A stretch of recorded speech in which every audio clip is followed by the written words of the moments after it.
আমরা এখানে smart glass present করেছি। এটা মূলত অন্ধ ব্যক্তিদের জন্য একটি নতুন উপায়, সাধারণ মানুষদের মধ্যে চলাচলে অভ্যস্ত হওয়ার জন্য। আমরা সাধারণত দেখে থাকি একজন অন্ধ ব্যক্তি চলাচলের সময় হাতে স্টিক ব্যবহার করছে। এতে করে হয় কি যে সে কোনো গর্ত বা উঁচু নিচু অবস্টেকল এগুলো থেকে সাবধান হতে পারে, কিন্তু সে সচরাচর স্ট্যাম্পের সাথে ধাক্কা খাচ্ছে, মানুষের সাথে ধাক্কা খাচ্ছে। এই ধরনের বিষয় থেকে মুক্তি পাওয়ার জন্য মূলত আমাদের এই প্রজেক্টটি। আমরা এখানে আল্ট্রাসনিক সেন্সর ব্যবহার করেছি এবং আরডিনো ন্যানো ব্যবহার করেছি। এই দুটোকে অ্যাটাচ করেছি আমরা জাম্পার ওয়্যারের মাধ্যমে এবং সেখানে কোডিংয়ের মাধ্যমে নির্দিষ্ট ইনস্ট্রাকশন দিয়েছে। এই ইনস্ট্রাকশনগুলো হচ্ছে এরকম যে আমি যদি এখানে সুইচ অন করি তাহলে 1 ফিট দূরত্বে যদি কোনো অবজেক্ট থাকে, সেই অবজেক্টটা মানুষ হতে পারে বা কোনো যে কোনো বস্তু হতে পারে, ভিজিবল হলেই আমার সেন্সর সেটা ডিটেক্ট করতে পারবে এবং এখানে সিগন্যাল দিবে। পাশাপাশি অবজেক্টটা যদি তার কাছে আসতে থাকে তাহলে সেন্সরটি আরও জোরে জোরে বাজতে থাকবে।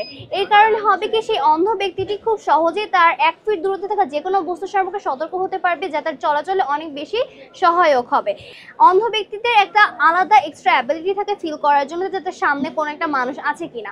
কিন্তু যারা অ্যাক্সিডেন্টে, স্পেশালি আমরা দেখেছি যে জুলাইয়ে কিন্তু অনেক মানুষ তাদের দৃষ্টিশক্তি হারিয়েছে, যেটা একদমই এক্সপেক্টেড না। তো তাদেরকে হেল্প করার জন্য কিন্তু আমাদের প্রজেক্টটি এখানে আমরা প্রেজেন্ট করেছি। তারা চাইলেই এটা ইউজ করতে পারে, কারণ তাদের যেহেতু সেই এক্সট্রা অ্যাবিলিটি নাই। তারা অভ্যস্ত হতে হলে তাদেরকে মিনিমাম 5 থেকে 6 বছর তো লাগবে। তো সেই 5 থেকে 6 বছরের জন্য তাদের জন্য কিন্তু এটা অনেক বেশি ইউজফুল হবে।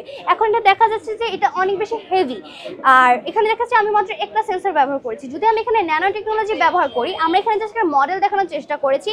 আমি যদি এখানে ন্যানো টেকনোলজি ইউজ করি তাহলে এখানে একটা সেন্সরের জায়গায় লাখেরও বেশি সেন্সর আমি ইউজ করতে পারবো। তখন এটা একদিকে যেমন লাইট হয়ে যাবে, ক্যারি করা ইজি হবে, পাশাপাশি এখানে এটার পাওয়ারটাও কিন্তু অনেক বেশি বেড়ে যাবে, যার কারণে তখন মানুষ এটা খুব ইজিলি ইউজ করতে পারবে। আমাদের নর্মাল চশমার মতো সেটা হয়ে যাবে।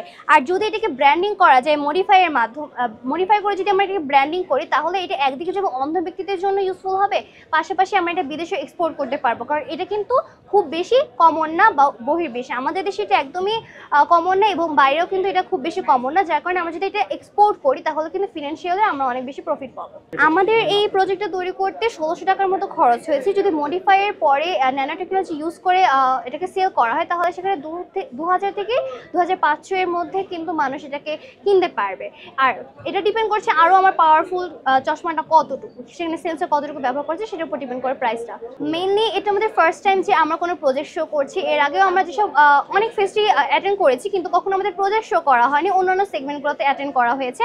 তো আমরা চাচ্ছিলাম আসলে এমন কিছু শো করতে যেটা মানুষের জন্য ইউজফুল হবে, যেটা দেখে মানুষ আর কি তাদের লাইফে কোনো জায়গায় কন্ট্রিবিউশন রাখতে পারবে, এমন একটা প্রজেক্ট। তো আমরা পরে ভাবলাম যে আমাদের সমাজে এমন অনেক মানুষ আছে যারা এখন দৃষ্টিশক্তি হারিয়ে ফেলেছে। বিশেষ করে এই জুলাইয়ের যেই বিষয়টা সেটা আমাদের মধ্যে অনেক বেশি ইম্প্যাক্ট রেখেছিল, যার কারণে সেখান থেকে আমাদের একটা আইডিয়া আসলো যে আমরা এদের জন্য কি করতে পারি। তো তখন আমরা সার্চ করতে থাকলাম যে কি করা যায়। তো সেখান থেকে মেইনলি আমাদের এই আইডিয়াটা। মোটামুটি সবার কাছ থেকে আগ্রহ পেয়েছি এবং অনেকে আমাদেরকে আরও অনেক আইডিয়া দিয়েছে যে এটা কীভাবে আরও ডেভেলপ করা যায়, কিভাবে এটাকে আমি আরও বেশি ইউজফুল করতে পারি। সেক্ষেত্রে আমি আরও অনেক বেশি শিখতে পারছি। শুধু এই বিষয়টা না, এর পাশাপাশি মানুষের কমেন্টগুলো আমাদেরকে আরও উদ্বুদ্ধ করছে আরও বেশি প্রজেক্ট শো করার জন্য, যেহেতু এটা আমাদের ফার্স্ট টাইম।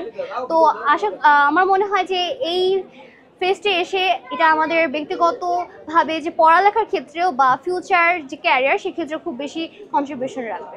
আমরা টিম সায়েন্স হান্টার, আমার আরও 2 জন টিমমেট রয়েছে। আমরা মতিঝিল সরকারি বালিকা উচ্চ বিদ্যালয় থেকে, আমি নবম শ্রেণীর শিক্ষার্থী, শেখ আনিকা নাওয়ার, এসএসসি ব্যাচ 2026।